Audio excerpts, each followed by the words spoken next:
Hello, here's Movie Fanatic Nay, stopping on by, coming at you once again to do one of my famed movie slash Blu-ray reviews. Today I'm coming at you to review the movie and Blu-ray of Maniac Cop 3, Badge of Silence.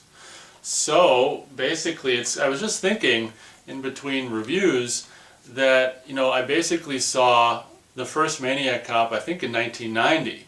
And then the following year, in 1991, Maniac Cop 2 came out. And then the following year, in 1992, Maniac Cop 3, I was able to see it. I saw Maniac Cop 3 in late 92 because a buddy of mine taped it off cable. It wouldn't come out on VHS until like the summer of 93, but thanks to my buddy, I was able to, or no thanks to my buddy, however you want to look at it, I was able to see Maniac Cop 3 kind of like in November, December of 1992.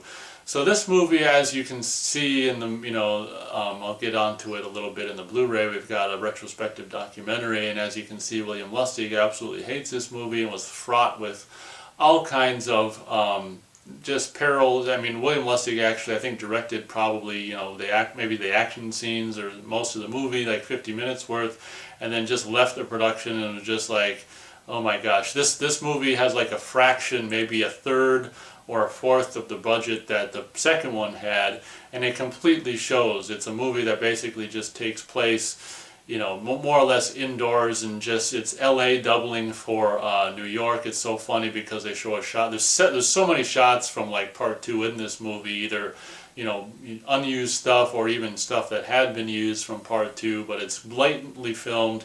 They show this shot in New York, and then they'll just cut to a shot of this bridge, which is in LA. You can even see like the LA buildings in the background, and this bridge has been used in like every other movie you've ever seen, and it's just like clearly an LA bridge, and it's just like, oh my gosh, this movie was just, actually I just rewatched this one just today, and oh my gosh, even though it's like only, I don't know what, 84 minutes long, it just goes on and on and on, and it's relatively really difficult to watch. So it begins in a way that is kind of cool, where you see this guy who would go on to be in Shrunken Heads a couple years later, doing this voodoo stuff or this whatever the hell he's doing to kind of try to raise Matt Cordell from the grave, and I don't know why the hell he even wants it. I don't think they even go into it. I don't think the guy really, even if he does it, I don't remember it. They don't even go into why this guy wanted to raise Matt Cordell from the grave. I mean, he was basically dead and buried in part 2, and it should be said that as much as Robert Hiltzik really looked at this, this as a franchise, this property or whatever, it would have been kind of nice if just there had been 1 and 2 or whatever, and in particular because part 3, in my opinion, is such a mess anyway, it would have been just well enough to leave it alone. But I imagine the second one, the first one was successful, and I would imagine the second one was as well. So what's a bummer, it would have been nice if they could have had a budget. If the first 2 were so successful, why couldn't they have a budget, something that more, reflected the budget of the second movie or something? Why, I would imagine that the budget of this is even less than maybe the first movie, judging on how little exterior stuff, photography or scenes that really are in this movie. But whatever, it starts with this scene that integrates shots from the end of part 2, where this guy is doing this, voodoo stuff, and ends up bringing, he uses this severed head he got off of a bum or wherever the hell he got this head, and he uses this severed head in this ritual to bring Matt Cordell back to life. And it's kind of cool, like when he inserts the blade into the top of the guy's head, it's like Matt Cordell's eyes open and grabs. You show the shot of the end of the second one where he grabs the badge. I mean, the opening scene there is kind of cool. I will admit, and the movie's not a total loss yet. And then the opening credits are. Oh, it should be said that Jay Chataway did the music for the first 2 movies, and I want to assume he did new music for the second one. I know there were some cues from the first movie that he used in the second movie. I would imagine he did, new cues for part 2 as well. I don't know, but regardless, the Jay Chataway is completely gone, and the music is done by just bottom barrel. I guess it's okay for like a synthesized, Maniac Cop score, but I mean, you can tell if you know anything about music or film scores that that really shows the budget of this movie as well. Just that it's just like all keyboard synthesized, just do do do do do do do do do It's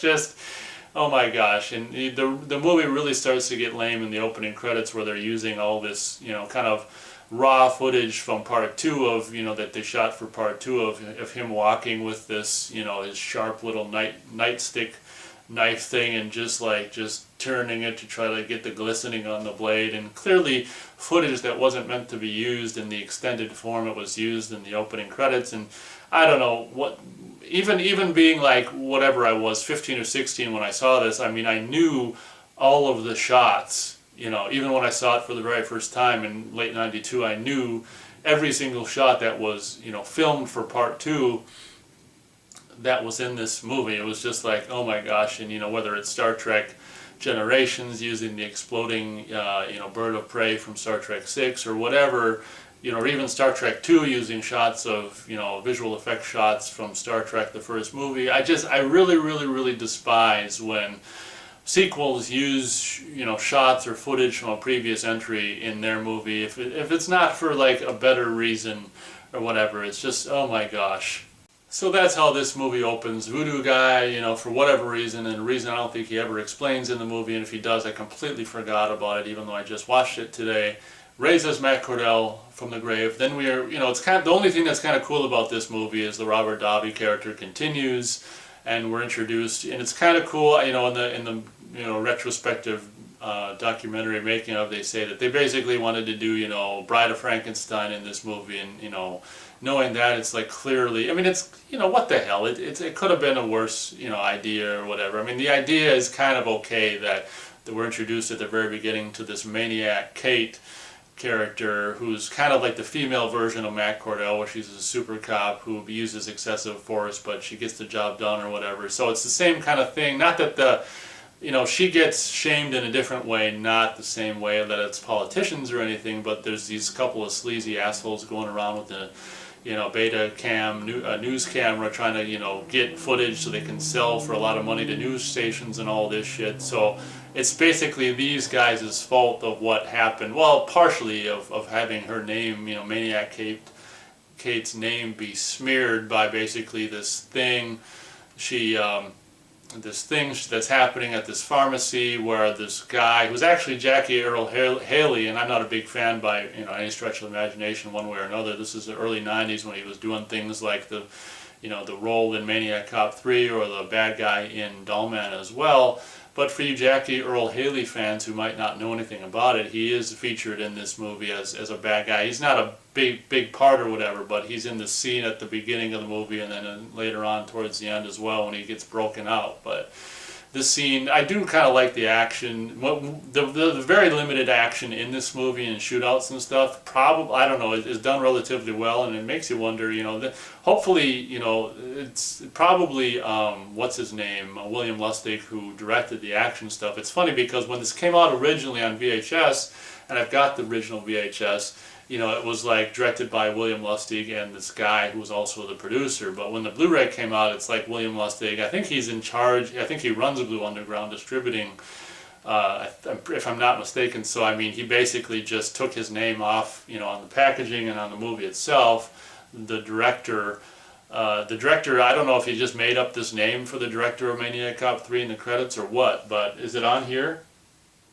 Alan Smithy. I mean, I don't know if that's a real person or just some fake name that they made up because William Lustig doesn't want to have his name associated as the director in this movie. That's kind of a bummer that they do this kind of stuff where it's kind of revisionist, rewriting history. It's just like, buddy, it originally came out. If you hate it so much, how come you put your name on it when it originally came out on video in '93?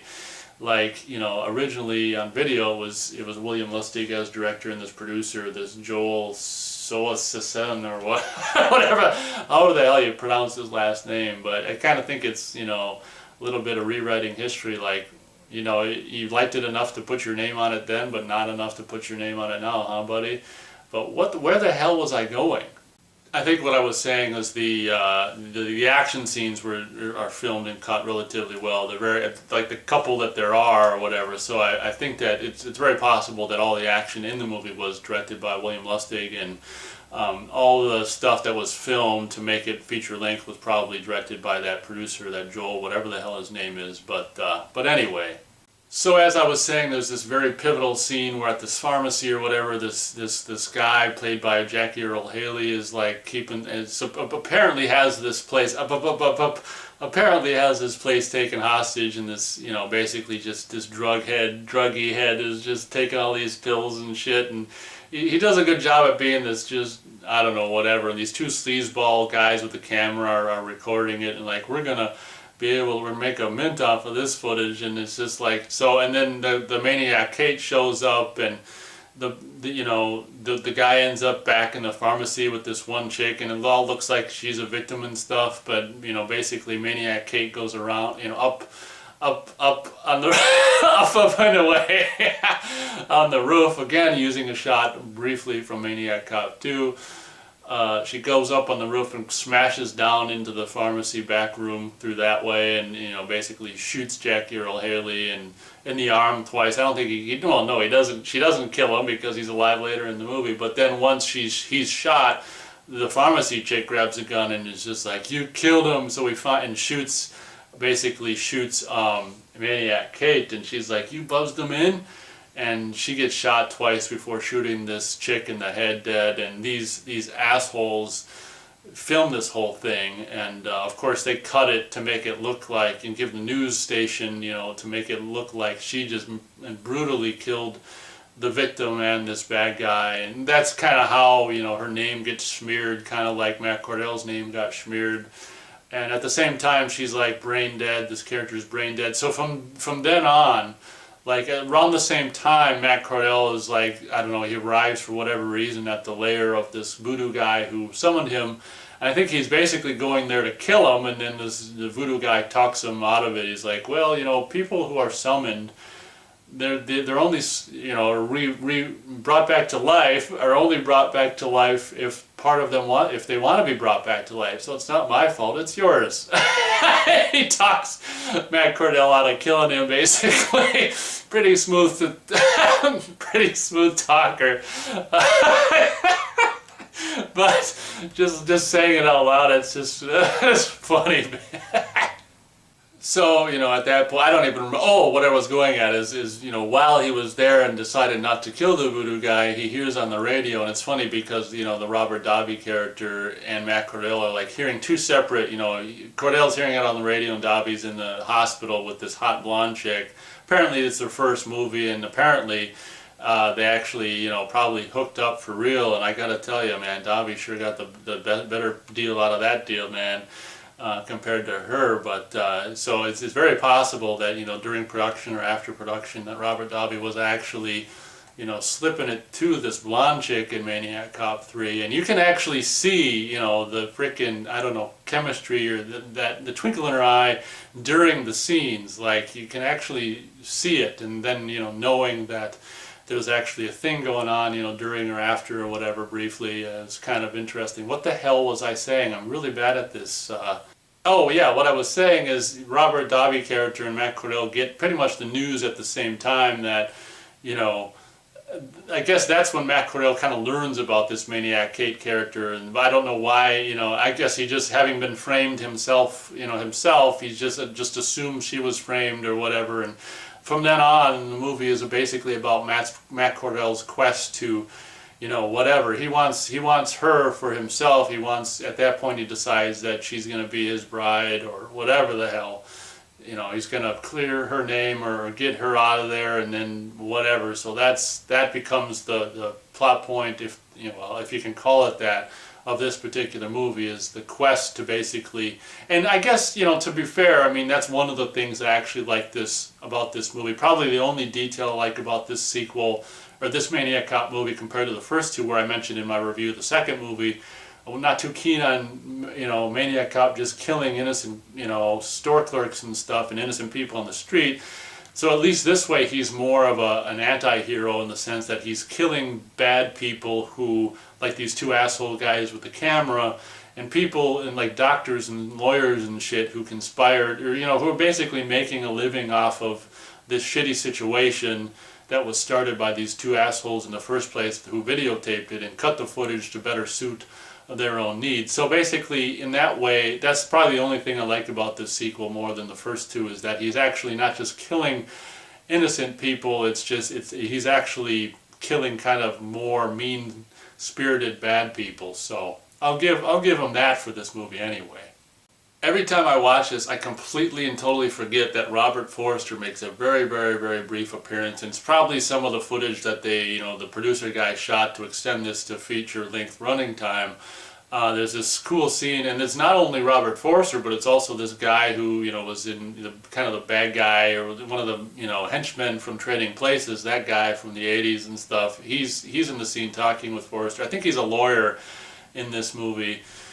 And this scene that these two guys have, Robert Forster and this guy from Trading Places, is like really awesome. Really, it's really written well, and it's shot in this one continual Steadicam shot in this, like this, ER in the hospital or whatever. And Robert Forster plays some, hot shit, doctor or whatever. And you can just tell that these characters are just an afterthought of bad, of quote unquote bad people for Matt Cordell to kill. But the scene, once again, having just reviewed Avalanche and saying how much I actually do like Robert Forster every time he shows up in something. I was watching this today and I'm like, oh my god, I always, because he's in it for just a brief amount of time, I always forget that Robert Forster makes an appearance in Maniac Cop 3. And just to basically be introduced in this scene where he's talked, he's talked into, but I think it's the lawyer of Maniac Kate's mom or something like that, where she's like, oh, if the Lord calls for her, let her go to the Lord or whatever. So the lawyer is all like, we can really save you guys a lot of money keeping this vegetable alive by basically the mom, wants her to pull the plug herself or whatever. So then Robert Forster, that guy from Trading Places goes to Robert Forster, who's the doctor in charge of the whatever hospital. And then at that point, I guess Robert Forster becomes complicit in the conspiracy to kill Maniac Kate, even though he's kind of doing the thing that makes the most sense. I mean, she's brain dead anyway, so whatever. But at that point, Robert Forster becomes an enemy of Maniac Cop. And I completely forgot that Maniac Cop actually kills Robert Forster. He straps him down to an x-ray table and just puts the x-ray thing above his head and just puts it on repeat, so it's just like, it keeps x-raying him, and moments later, or however many moments later, a nurse comes to find him, like he's, Robert Forster laying there and his face is just all kind of cooking because he's just this non-stop x-raying, and it kind of makes you a little scared about, whenever you have to get an x-ray. But I wouldn't recommend getting x-rays any more than you have to or whatever, but that's another story. But it's just so some of the the extra bits they shot for the movie presumably is kind of cool. There's just like, Robert Forster, we got a day's worth of work for you, or maybe half a day's worth of work on this movie called Maniac Cop. Oh sure, I can do it. Oh boy. But as I said, the way I was able to see this movie so much earlier than people who would go on to rent it on VHS in the summer '93 is my buddy taped it off cable. And it does, having said that, it definitely has the feeling of just, B-movie, straight-to-video made-for-cable production. It's just absolutely atrocious. And as I already said, there's so many, maybe not that many, but there's a considerable amount of footage from the second movie, outtakes and stuff, and one of which is an alternate angle of him going up the stairs from towards the end of Maniac Cop 2 and shooting these cops and having them, roll down the stairs. And it's a complete blooper where he shoots the cops and, Zadar's going like up the stairs in the middle, and then he like yanks himself over to the side so the guy can like fall, roll down the stairs. And it's a complete and total blooper that they put in this movie and they put in, you can tell the budget between the second movie and this movie as well, because the gunshots compared to the second movie are so lame. Like just the pew, pew, pew, pew. Oh my gosh, and just, oh my gosh. So, oh my gosh, that's a good term for this movie, just, oh my gosh. It's funny because in a way, Maniac Cop 3 plays a lot like the original Halloween 2, where so much of it basically, takes place in the hospital, and, some of the female character, Maniac Kate, is just laying in the bed the whole movie, and not that she's a big part of it. I don't know, I'm assuming these bad guys, the Jackie Earle Haley guy and some other criminals are in the same hospital chained up in the bed or whatever.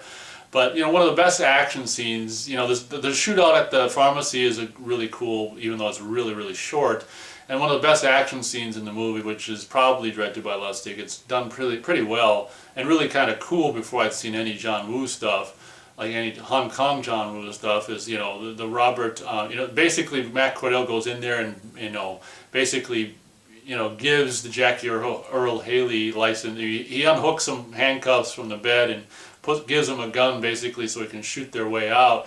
And at the same time, I think it's kind of a distraction, so at the same time they're breaking out, why do I say that? Matt Cordell can basically take, the vegetable Maniac Kate and take him to the lair of the voodoo guy, which I guess that's his lair. Oh no, he's going to take him to the voodoo guy so he can, resurrect Maniac Kate so they can live happily ever after in zombie undead heaven or whatever. So the brief little shootout with Jackie Earl Haley and a couple other bad guys where Robert Davi character is rolling in on a gurney like covered up, and then they're like, what the hell is that, a runaway corpse? And then the thing comes to a stop only to have him shoot double, Robert Davi shooting through the blanket or shoot through the sheet or whatever, and does this backflip off the gurney, and John Woo kind of straight to video John Woo wannabe shit. A little shootout with Jackie Earl Haley and these other guys and stuff. So that's kind of a cool bit. And he hooks up with there's this romantic interlude with him and the blonde chick, and they end up she ends up finding this tunnel, this tunnel that's connected from it's just so bullshit, the hospital, underground hospital, to the old dilapidated church where the frickin' voodoo guy lives, and it's just like, oh man. So at the end of the movie, it's like Robert Davi's like tells the blonde, no, you stay here, and he's got a lighter in the dark tunnel, and he's like, and then she shines a flashlight on him, and she's like, see, you do need me to come with, like he couldn't just take the flashlight from her. It's just such fucking bullshit. And Robert Davi and the blonde, maybe not super hot, but relatively hot, attractive nurse, end up in the church lair of this voodoo guy, and he's trying to, he's got Maniac Kate's lifeless body all sprawled out, and Robert, why do I always say Robert Zudar? It's Matt Cordell, wants him to bring her back to life, and he does the stuff, and only to find out that, and he tells I did it again. He tells Matt Cordell that she can't be brought back to life because she doesn't want it, and the what's his name, frickin' guy, what have I been calling him, the voodoo guy turns around kind of knowing he's screwed at this point, and he gets shot through the back by Matt Cordell with a shotgun, and lights Maniac Kate on fire. And in a scene that's just kind of repetitive from the second one, we can do another burn scene. This is probably, I think, the longest burn scene, and the movie sucks and it's just a mess, but I will say that it does pull off something at the end, which is a relatively cool thing. And even back in the day, I thought it was pretty cool, this overly extended burn. You think the burn was long in the second movie. Oh my gosh, he does a burn scene in the layer of the voodoo guy, only to kind of fall down, and you think the scene's over, and like the Davi and the blonde chick get put in a ambulance and taken towards the hospital, whatever, only to have Matt Cordell show up on the bridge that by the way must be like a never-ending bridge, because it takes place on the scene, in the scene that they're driving on it for just minutes and minutes and minutes. But the scene is really, really, really cool. So this movie sucks, but I would, as hard as the movie is to get through, you have to, well, at minimum, skip to the end scene where it's Matt Cordell driving a cop car with no door on fire, and you've got this really cool chase scene where he's trying to get Davi character in the hot blonde in the whatever you call it, ambulance. And it's so, I mean, it goes on, even by today's standards, it goes on and on and on, and it's all real. Like, this guy is actually burning in this car, and from what I saw in the retrospective making of documentary thing, is from some of the shots, the guy on fire wasn't actually driving. They actually had another guy in the safe kind of, behind plexiglass or glass or whatever, who was doing the actual. But anyway, the doing the actual driving, the stunt at the end with the chase scene with the burning Matt Cordell driving is actually really cool. And if nothing else, just put the movie in and watch the shootouts and then skip to the end chase. It's really cool.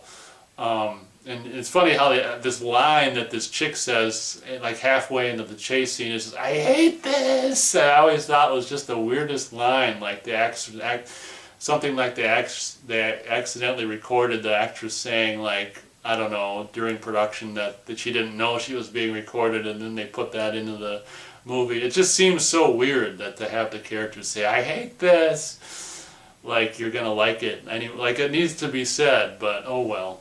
So after that, chase, which I would regard as really pretty cool. Of course they vanquish the situation, and what's his name, Dobby, throws a little oxygen tank in the car, and it ends up blowing up. And once again, Matt Cordell's dead, right? And the lonely, grumpy Robert Dobby character from the second movie's now got this buxom blonde chick, so excuse me, buxom blonde chick, maybe not buxom, but relatively attractive blonde chick, and happily ever after. And the end shot of the movie is pretty cool. At the end bit where the charred corpse of Maniac Kate is wheeled up to the charred, covered up corpse of Matt Cordell, and we see the hand of Matt Cordell come from under the sheet and to put his hand on the charred corpse hand of Maniac Kate, which is obviously setting up a sequel, but luckily never did happen. And I guess that's probably a good thing. It's nice having it a trilogy, even though I would call the third movie more or less unwatchable. Unfortunately, having just seen this movie or revisited it today,